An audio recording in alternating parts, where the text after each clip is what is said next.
Cordial saludo, mi nombre es David Rodríguez, estudiante de Ingeniería de la UNAD. Constatamos acá en el documento nombres. Perfecto.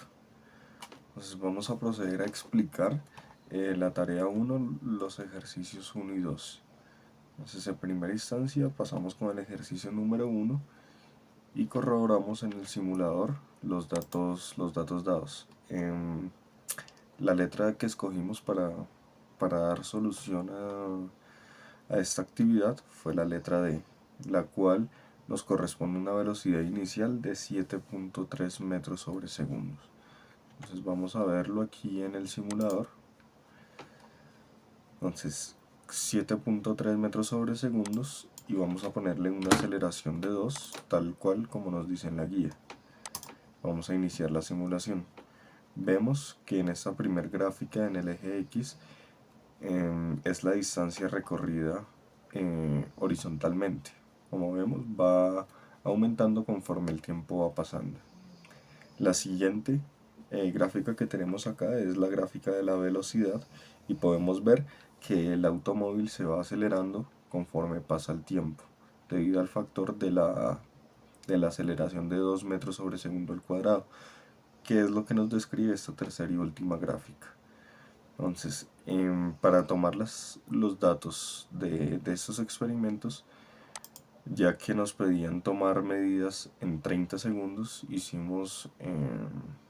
dividimos entre 6 esa medida y cada 5 segundos íbamos parando el experimento para tomar los datos. Entonces,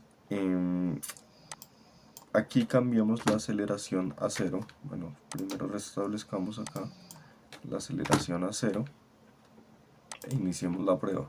Entonces vemos en esta primera gráfica que pese a que la distancia horizontal va subiendo, no es tan exponencial como cuando la aceleración era 2. Entonces vemos en la segunda gráfica que la aceleración permanece constante, 7.3 metros sobre segundos. La velocidad aparece constante, 7.3 metros sobre segundo. Y en la tercera y última gráfica sobre la aceleración, pues ya que la aceleración está en 0, pues no, no nos muestra resultado. Entonces vamos a corroborar los datos adquiridos. Aquí pues tenemos nuestros pantallazos, llenamos la tabla. Hicimos esta primera tabla, es con la velocidad inicial de 7.3 metros sobre segundos con intervalos de muestreos de 5 segundos. Y para la segunda tabla, que ya es con la aceleración de 2, vemos que la velocidad va incrementando conforme va pasando el tiempo.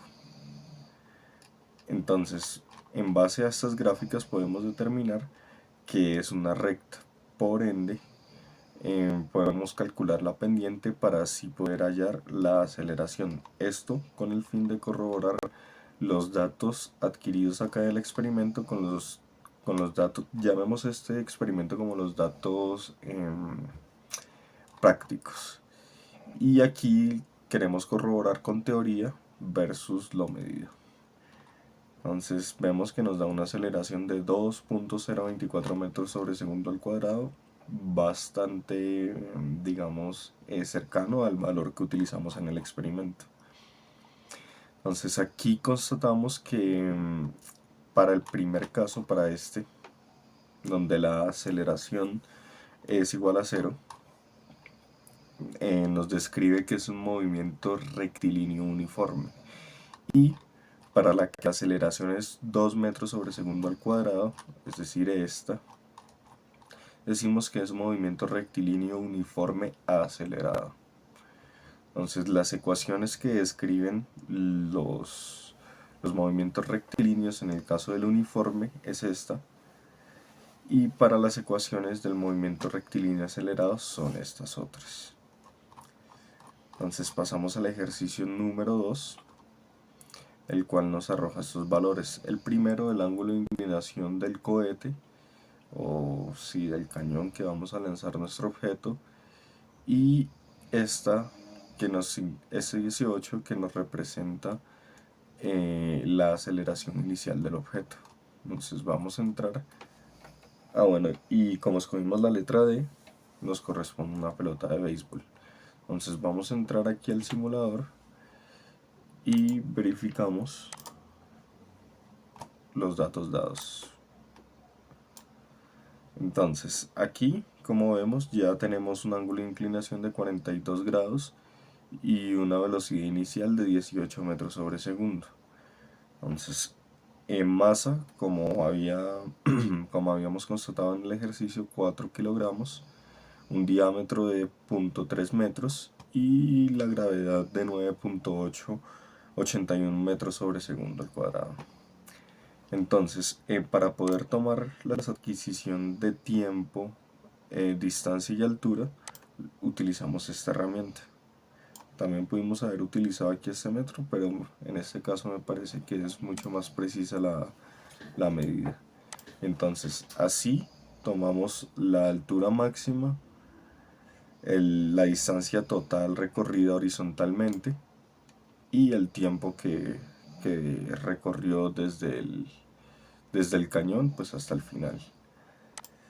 Y con esos datos los pasamos acá. Entonces, como en el experimento anterior, aquí vamos a corroborar los datos del experimento práctico y el teórico. En este caso, el tiempo, que es 2 veces la velocidad inicial por el seno del ángulo, que en este caso son 42, sobre la gravedad. Reemplazamos valores y nos da 2.45 segundos. Ahora calculamos el margen de error, que es el valor teórico menos el valor experimental sobre el valor teórico por 100. Y esto nos va a dar un margen de error, el cual según la guía debemos mantener inferior al 5%.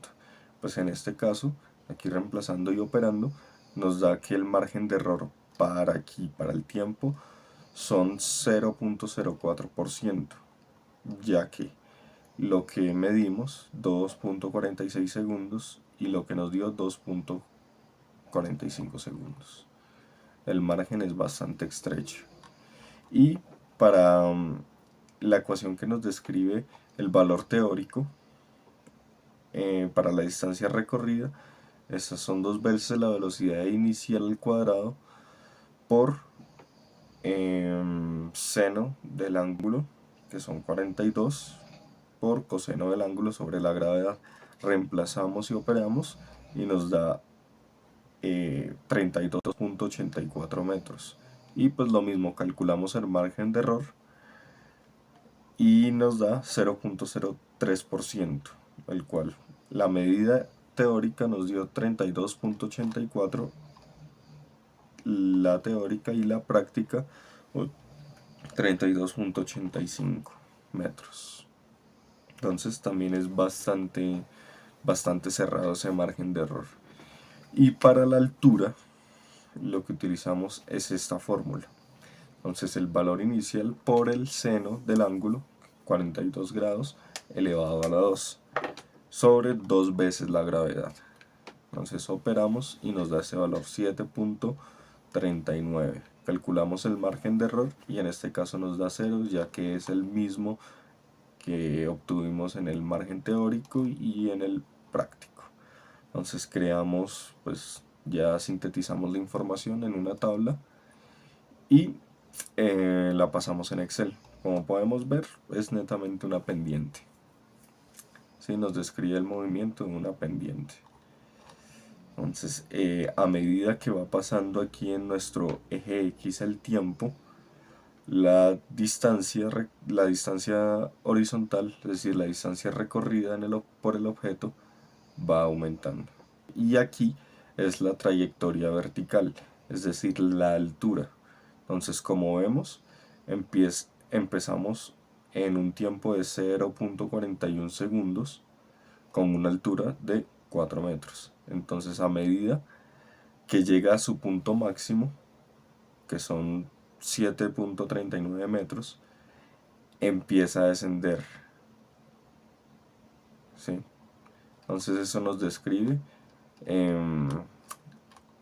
el experimento anteriormente generado. Y con eso concluimos la explicación de los ejercicios 1 y 2. Gracias por su atención.